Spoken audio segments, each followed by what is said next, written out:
adventure, comedy, romance.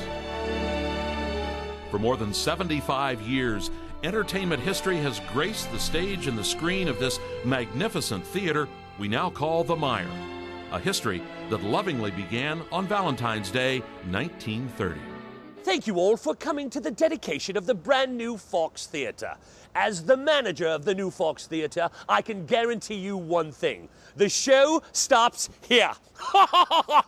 With the robust economy here in northeastern Wisconsin, I feel we'll be in the theater business for many, many years. Here's to you, grand lady, the Fox Theatre.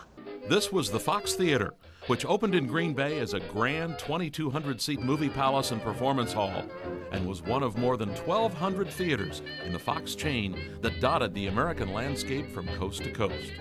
On that cold Wisconsin afternoon in February, a record crowd of 5,000 theatergoers lined up along Washington Street to get their first glimpse of the new downtown entertainment attraction, an attraction that would one day become a treasured landmark. The palatial theater had it all, including dramatic and ornate architecture and a modern $50,000 ventilating system.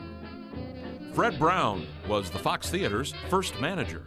The Fox Theater was 2,490 seats. Big operation. I do a lot of stage appearances, and we staged all this and that and all kinds of shows and schools. And show business was pretty good, going along fine for the first year after we opened. Show business was indeed good during that golden age of motion pictures, and the Fox Theater brought all the magic and glamour of Hollywood to adoring audiences in Green Bay. It was also the age of marketing stunts, promotions, and contests. The Fox was a leader in developing clever campaigns and generating pedestrian traffic. With its commanding downtown presence, the theater partnered with other retailers to promote a vital downtown economy, a mission that continues today. The theater also played an important role in the fabric of the local community, hosting numerous high school graduations and events. Indeed, the Fox Theater was an instant success and quickly became an integral part of life and memories in Green Bay.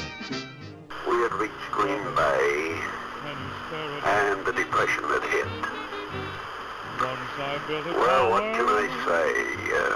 They were rather hectic years. They were very bad years. Unemployment was very bad. Jobs were almost impossible to obtain. During the first 2 years of the Great Depression, business at the Fox Theater managed to thrive and then hold steady. Admission prices soon rose, however, from 35 to 50 cents. But eventually, the hard times proved too much for the theater's financial backers. And after just 3 short years, the curtain lowered on Green Bay's newest glittering movie palace. But the theater would soon reopen under new ownership. And on September 1st, 1933, a changed marquee welcomed Green Bay audiences to the new Bay Theater. Thank you all 15 of you for coming to the rededication of the new Bay Theater. In the theater business, we say one thing: the show must go on. We feel with the hard times that we can thrive and survive with the new Bay Theater, bringing quality and affordable entertainment to your place. I say bully! Bully! Newsreels, cartoons, live performances, and of course Hollywood's finest motion pictures continued to headline. From matinee to midnight, day in and day out, the theater beguiled its audiences with memorable programs and pictures. Movies reigned supreme at the Bay, and local children growing up in the 40s and 50s have many fond memories of Saturday afternoons spent spellbound in the dark, watching one great adventure after another. Live entertainment was also highly popular throughout the life of the Bay Theater. Throughout the years, some of the biggest names in show business performed at the Bay: Louis Armstrong, Nat King Cole, the Mills Brothers, Donald O'Connor, Roy Rogers and Dale Evans, and Roy's trusty horse, Trigger. The years quickly passed, and soon movie palaces were being left behind in favor of malls and cineplexes. In 1978, the Bay Theater could no longer compete. Struggling to keep its doors open, the theater was sold and soon turned into a triplex movie theater. Thank you one and all for coming to the future in Green Bay. It's the new Bay Theater. That's right, it's called a triplex. I'm not sure what that means, but there's 3 different theaters. You can come and see Dirty Harry for the matinee, Jaws in the evening, send the kids to a Disney Flicks. That's 4 different theaters. I mean 3 that you can come and see at the Bay Theater Triplex. Ladies and gentlemen, welcome to the Bay 3 and new technology.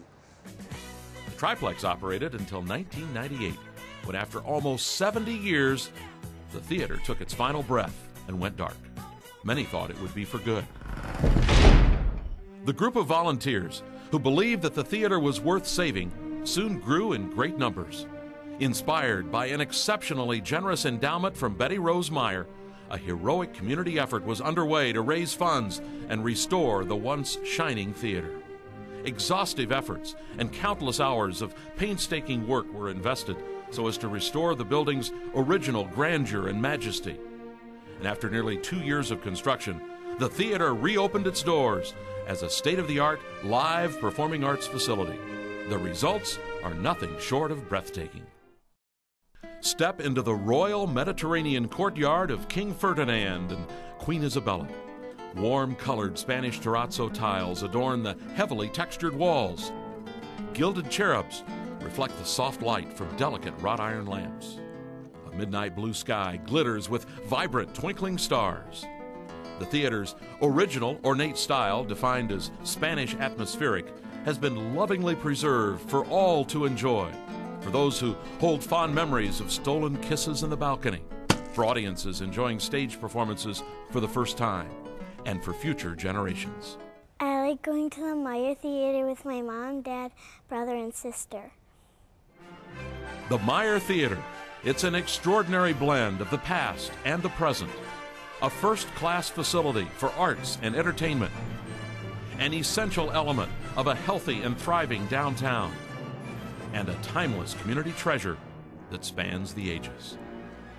It is more than just a mere building, more than an architectural monument. It is an institution, living and vital, the embodiment of the sublime faith in the future of Green Bay and its surrounding territory. It is something that only a brave heart, coupled with an illimitable imagination, can conceive. It is something for which every citizen of this thriving industrial center should be proud.